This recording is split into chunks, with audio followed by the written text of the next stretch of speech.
أعوذ بالله من الشيطان الرجيم بسم الله الرحمن الرحيم وهو القاهر فوق عباده ويرسل عليكم حفظا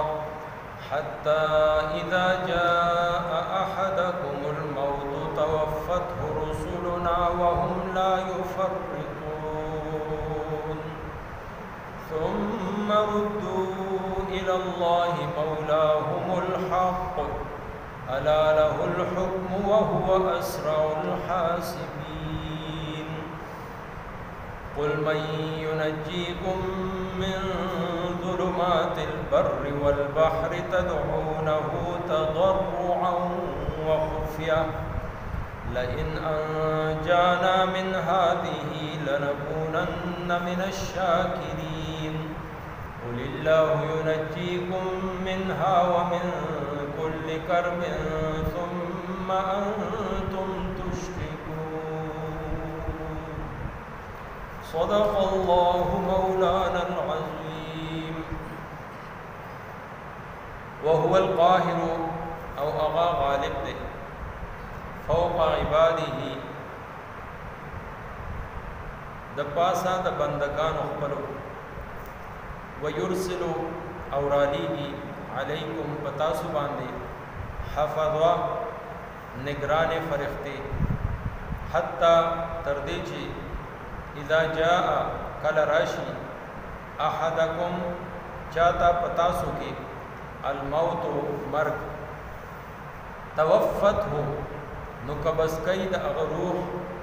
رسولنا زبونگ رالی گلشوی فرختے وهم او دوی لا یفرطون کوتاہی نکل ثم بیا ردو دوی با اگر زولشی الاللہ اللہ پاک طرف تا مولاہم چید دوی مالک دے الحق و حقا الا خبردار شئی لہ الحکم دا اغد حکم وهو اسرع او اغد دیر زر الحاسبین حساب اغسطن کے قل توایا من سوک ینجیکم خلاصے در کئی تاسوتا من ظلمات دتیارونا البر دوچے والبحر او دریاب تدعونه تاسو بلی اغا تضرعا فعجزائی وخفیتا او پپٹا لئن انجانا کچھرے اغمون لخلاصے راکی من هذه ددی مصیبتنا لنکونن نخام خوابا من الشاکرین شد شکر کون کنا قل اوایا اللہ اللہ تعالی ینجیکم خلاصے در کئی تاسوتا منها ددینا ومن کل کرب او دا ہر یو سختینا ثم انتم بیا تاسو آغا خلقی تشرکون چی شرک کو سورة الانعام 61 نمبر آیت نواقع 64 میں نانانی درس کی شامل دی دا اللہ رب العزت قدرتنا داغا علم داغا صفتنا او داغا انسان متعلق کم افعال دی چې د شپې د هغه روح د هغه د بدن نه جدا کړی شي د ورځې هغه کار کسب کوي د هغې علم دی ورسره بیا د شپې نه بعد چې ورځ شي هغه له دوباره یو نوی ژوند ورکړي او په دې طریقې سره د هغه د ژوند د ورځې او شپې شمیرلی شي تر هغې مقرر نیټې پورې چې هغې نه بعد به الیه مرجعهم الله رب العزت طرف ته به واپسي او بیا د قیامت هغه منظر دی چې هلته کې به انسان ته د هغه اعمال سامړه کړی شي اللہ تعالیٰ دین بعد ارشاد فرمائی وهو القاہر هغه خو غالب دی یعنی څه قسمه کمزورتیا، پسپائی، شاته کېدل، دا څیزونه د هغه نه ډېر لږ نشته. هغه د هر عیب نه پاک دی او القاهر غالب دی، زبردست قدرتونو مالک دی، فوق عباده، په خپل بندگانو باندې مکمل قدرت لري. بنده د هغه نه نشي تښتېدلی، د هغه حکومت، د هغه ریاست، د هغه بادشاهي داسې ده چې هغې نه تېښته نشي. دنیا په شان نه ده چې د یو بادشاه نه وتښتېد بل له هلته خو د یو بادشاه دویم په پوښتې نه. نو الله جل جلاله په خپل بندګانو باندې پوره قدرت لرونکی دی. ویرسل علیکم حافظا، او په انسان باندې هغه نگران فرښتې مقرر کړي. انسان حفاظت لپاره الله جل جلاله فرښتې مقرر کړي. یو خو د اعمال لیکونکي، دین علاوه هم فرښتې دي د مختلف څیزونو نه او نور مخلوقاتو نه د انسان حفاظت کوي. حتی اذا جاء احدکم الموت، چې کله انسان باندې د مرګ هغه نیټه راشي، بیا دغه حفاظت کوونکې فرښتې ترې لرې شي. توفته رسلنا،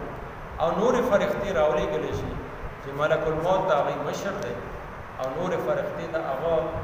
ماتحت کار کوي. نو چې د چا نیټه برابر شوي، دغه فرښته ملک الموت د الله په حکم سره خپل نگرانې فرښتې، ماتحت فرښتې راولېږي او د هغه روح قبض کړي. وهم لا یفرطون، او دا داسې مخلوق دی فرښته چې هغې سره کوتاهي یا نافرمانی دا غوړو شته نه، هغې کې د نافرمانیانو ماده نشته. دا خو صرف انسان او دویم جنات، پریان، دا دواړه داسې مخلوقات دي چې دوی فرمانبرداري او نافرمانی دواړه په خپل اختیار سره کوي. فرښته خپل اختیار سره څه نشي، هغه چې کوي د الله په حکم سره وکړي. نافرمانی غوړو شته نه، دا هغه نافرمانی ماده پکې الله تعالی نه دی. انسان کې او پریانو کې الله تعالی دا ماده ایښې ده، ورسره اختیار ورکړی دی، او په دې باندې د دې اختیار صحیح استعمال سره دله ډېر زیات اجر او ثواب او نعمتونه او کامیابي ایښې. ثم ردو، کله چې دی دا روح قبض کړي، نو بیا ظاهره ده د عالم برزخ شروع شي، د قبر کم جهان دی هغه شروع شي، او هغه تر کومه پورې چې الله رب العزت غواړي تر هغې پورې به وي. او بیا چې کله آواز ولګي د قیامت، ړومبی سور او ړومبی شپېلې ووهلی شي، ردو الی الله، نو الله جل جلاله طرف ته به دا ټول راوګرځي. مولاهم الحق، د دې ټولو مالک دی، یعنې د هر انسان مالک دی، او الحق بالکل برحق، د هغه نه علاوه بل څوک معبود، بل څوک مالک اړو شته نه. الا له الحق حکم، او دا یاد ساتئ چې بادشاهي هم د هغه ده، حکومت هم د هغه دی، حکم د هغه دی، د هغه نه علاوه د بل چا حکم نه چلېږي. وهو اسرع الحاسبین، او هغه ډېر زیات زر حساب اخیستونکی دی. یعنی انسان وفات شو، د قیامت شروع شو، اوس د خپل عمل کول نشي کولی. د قبر مثال لکه د حوالات دی، د دلته کې قید دی تر څو پورې چې د قیامت اوازه نه شو. دلته نه دلته عذاب یا ثواب ملاوېدل شروع شي. که نیک بندی قبر دومره کشاده او دومره کلاو شي تر کوم ځای پورې د ده نظر رسي، او د جنت کړکۍ د دپاره کلاو شي. دلته نه د هغې خوشبویانې او د هغې هواګانې هغه راځي، او دته وویلی شي چې کله دی د سوالونو جوابونه ورکړي، نم که نومة العروس، ړومبی شپې د واده کړي جینۍ په شان د اوس کوده شه، یعنې بېغمه اوده شه، ستا ټول فکرونه او غمونه ختم شو. او بل طرف ته که بدکاره یي، بدکرداره یي، وایي دا قبر د باندې داسې راجوخت شي چې څنګه د یو لاس ګوتې په بل لاس ګوتو کې انسان ورکړي، او اژدها او څه څیزونه د باندې مسلط شي. نو دا دلته نه د قیامت شروع شو او باقاعده چې کوم حساب به اخیستل شي د اعمال نامه به کولاویږي او د اعمال به تللی شي او د قیامت ورځ ده. نو اسرع الحاسبین ډېر زر حساب اخیستونکو مطلب دا دی چې د دنیا دا ژوند بس ختم، دې سره د حساب شو، دې سره د آخرت شو. ځکه ارشاد وفرمایي چې ډېر زر حساب اخیستونکو. دویمه معنا موږ دا هم کولی شو چې بعض ګناهونه داسې چې د هغې بدله انسان ته په دنیا کې میلاو شي. لس شل کاله کې چې دته هر څه سامه شي چې صحیح کړي هغه بدلې دته میلاوېدل شروع شي. هغه حساب سره هم څه لږه ډېره سزا انسان ته دنیا کې هم میلاو شي. قل من ینجیکم، بیا الله تعالی انسان لا دعوت ورکوي، دعوت فکر ورکوي، د توحید دعوت والا ورکوي چې تاسو ما ته دا ووایئ. نبی علیہ السلام ته حکم دی، دی نه تپوس وکړه چې د دریاب او که د ځنګل تیاری دغه ځای کې تاسو باندې څه آفت او مصیبت راشي، تدعونه، نو تاسو هغه وخت کې خپل بوتان او خپل باطل معبودان نه بلئ، بلکې الله رب العزت بلئ تضرعا، عجزۍ سره، وخفیة او پټ په پټ، یعنی کله په چغو سرو سره، په جړا سره، په فریاد سره، او کله په زړه زړه کې د الله رب العزت نه سوال کوئ چې مونږه د دې عذاب نه بچ کړئ، د دې مصیبت نه مونږه چې نو راوباسئ. الله رب العزت وایي من ینجیکم، څوک دله نجات درکوي. نو دغه وخت کې چې کله تاسو دعا کوئ نو تاسو ورسره دا وویل انجانا من هذه، الله که چېرې دې پیرې ته دې بچ کړو لنکونن من الشاکرین، شکر گزار بندگانو کې به، مسلمان بندگانو کې به موږ شامل شو. ستا ناشکری او انکار او کفر به نه کوو، بلکې ستا منون کې به جوړ شو، ستا شکر ادا کوون کې به جوړ شو. قل، نبی علیہ السلام ته حکم دی چې دی له جواب ورکړه، دی به هم دغه وایي چې الله رب العزت موږ له نجات راکړي. نو ته ورته بیا ووایه الله ینجیکم منها، الله تعالی د دغه عذاب نه، دغه مصیبت نه، دغه تکلیف نه، دغه بیماری نه، دغه پریشانی نه تاسو لا نجات درکړي. ومن کل کرب، نه صرف دا بلکې د دنیا کومه هم پریشانی ده، کوم هم تکلیف ده، کوم هم درد ده، کوم هم بیماری ده، کوم مصیبت ده، د هر سختۍ نه تاسو لا نجات درکوونکی هغه یو الله. ثم انتم تشركون، تاسو بیا هم شرک کوئ، یعنی بعض اوقات تاسو د خپل معبود نه وغواړئ، ستاسو تکلیف لري شي، تکلیف خو تاسو نه الله رب العزت لري، نو تاسو بیا هم دا باطل معبودان الله رب العزت سره شریک دي. الله تعالی دې مال تاسو له ټول مؤمنانو په قرآن او سنت باندې عمل کوي. وهو القاهر، او هغه غالب دی فوق عباده، فخبل بندگانو باندې، ويرسل، او رالیږي علیکم پتاسو باندې، حفظا، نگران فرښتې، حتی تر دې پورې اذا جاء، کله چې راشي، احدکم، چاته پتاسو کې، الموت، مرگ، توفته، نو قبض کوي د هغه روح، رسولنا، زمونږ رالیږلې شوې فرښتې، وهم، او دوی، لا یفرطون، کوتاهي نه کوي، ثم ردو، بیا به دوی وګرځول شي، الی الله، الله پاک طرف ته، مولاهم، چې د دوی مالک دی، الحق، په حقا، الا، خبردار شي، له الحکم، د هغه حکم دی، وهو اسرع، او هغه دی ډېر زر، الحاسبین،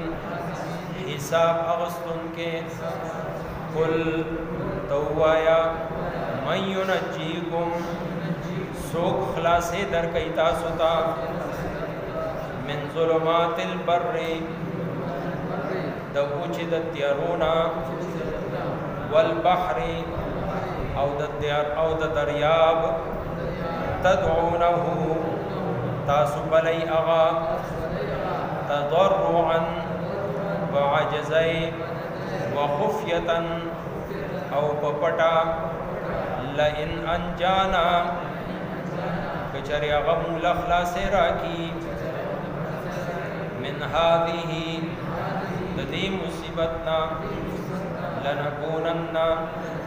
نخام خواب منیو من الشاکرین د شکر کون کنا قل اللہ ویا اللہ ینجیکم خلاصے در کئی تاستا منها ددینا ومن کل کرب او د هر یو سختینا ثم انتم تشركون بیا هم تاسو شرک کوي. الحمد لله رب العالمين والصلاة والسلام على سيد الأنبياء والمرسلين. اللهم استر عوراتنا وآمن روعاتنا اللهم حاسبنا حسابا يسيرا. اللهم إنا نسألك الهدى والتقى والعفاف والغنى. ربنا لا تزغ قلوبنا بعد إذ هديتنا وهب لنا من لدنك رحمة إنك أنت الوهاب. سبحان ربك رب العزة عما يصفون وسلام على المرسلين والحمد لله رب العالمين.